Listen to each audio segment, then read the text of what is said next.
It came down to one final drive for the Eisenhower Cardinals to keep their playoff hopes alive against Argo on Friday, October 11th. Throughout the contest, defense played a key role, with the first points coming off a pick six by John Murata in the flat at the 7:36 mark. This didn't deter senior quarterback Darion Lee, who moved past the play on his next snap. Lee found junior Larnell Moore in stride for a 60-yard plus touchdown, tying the game. In the second quarter, both the Cardinals and Argonauts exchanged blows. With 4 minutes left in the half, Eisenhower was stopped at their 21, going 3 and out. Making an athletic play, Jacob Jarris burst through the O-line, blocking the punt down to the 3, which Stephen Holmes then converted into points. On the next drive, Ike moved slowly down the field, eating up the clock. At the 30, Lee dropped back and hit his first option, junior Kevon Newsom, right in the breadbasket.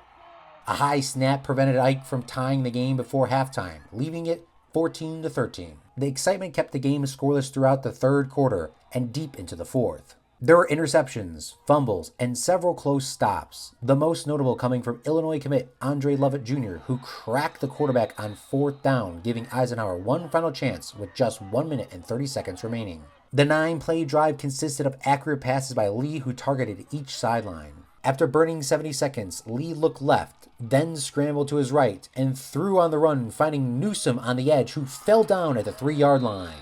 After one delay of game and a timeout, only 20 seconds remained on the clock. In a moment of reflex, Darion Lee took the snap and flicked it to Larnell Moore for the WCCN Play the Game and the winning points. With only 10 seconds left, Argo needed some luck, but Moore sealed the game with his second interception. Final, Eisenhower 19, Argo 14. First-year head coach Vince Holmes praised the Eisenhower defense for their 3 turnovers and crucial stops. Well, our defense has done a phenomenal job the last couple weeks. We got everybody back healthy. We tell our guys the only absolute in football is they don't score, they don't win. And quite honestly, we haven't given up a point the last 2 weeks. Our offense mistakes have cost us points. So we played a heck of a game. We got stops when we needed. They got us the ball back, and we were able to finally get something going the last 2 minutes of the game and get down and get a victory. Hats off to the Argonauts. Those guys came out. They played great up front defensively. You know, they deserve to win this game as well, and we just came out on top. Holmes also commented on Moore's performance both in practice and under the lights. He actually had a great bounce back game. He had a couple drops last week.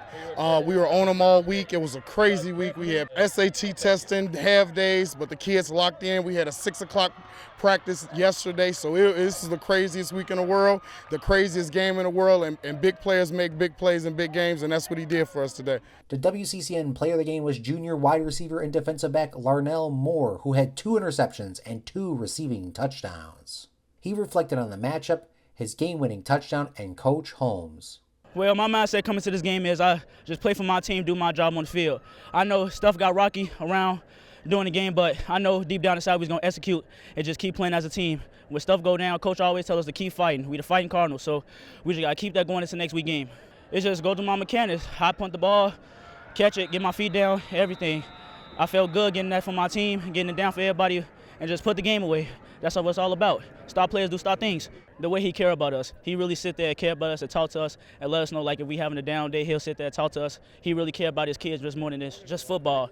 I love Coach Holmes. I love what he's doing, and we just going to keep executing. Senior quarterback Darion Lee threw for 3 passing touchdowns on the night and broke down the final drive, highlighting key players. We had some struggles early on with sacks and me not having enough time in the pocket. So I just calmed the O-lineman down. I said, just give me time, and I swear to God I can do the rest. And that's exactly what they did. Drove the ball down the field. The time was ticking, and we had to get out of bounds, and we had to stop the clock. We got a great first down run by number 6, Larnell. He got out of bounds. We clocked it. I rolled out on the second play to find number 2, Kayvon. And he's been a quiet player, but this was definitely a breakout game for him. And then the touchdown, I mean, we worked on it all day in the summer, me and number 6, man. We would get up every Sunday from after practice, Monday through Friday, get up every Sunday. We would go to the field. We would throw till our bodies were out. And it looked the same. I could do it in my sleep. I saw him one-on-one, and I just took the shot. I trusted him. He trusted me, and the rest is history. Next week, Eisenhower will face the 4-3 Hillcrest Hawks on the road. Well, we got to have a great week of practice. Our practice this week was up and down. We've had a philosophy of being 1-0 every day since we took a tough loss to Revis in the closing minutes there. And we've been 1-0 each day in practice and each game the last few weeks. This practice, we didn't go 1-0 every day in practice, and it almost cost us today. So we just got to get back on track on being 1-0 in practice every day and go out Friday night and be 1-0 versus Hillcrest. A tough school, ton of respect for those guys, the Weaver boys. I've watched those guys from afar for really my coaching career, so it's going to be a great battle.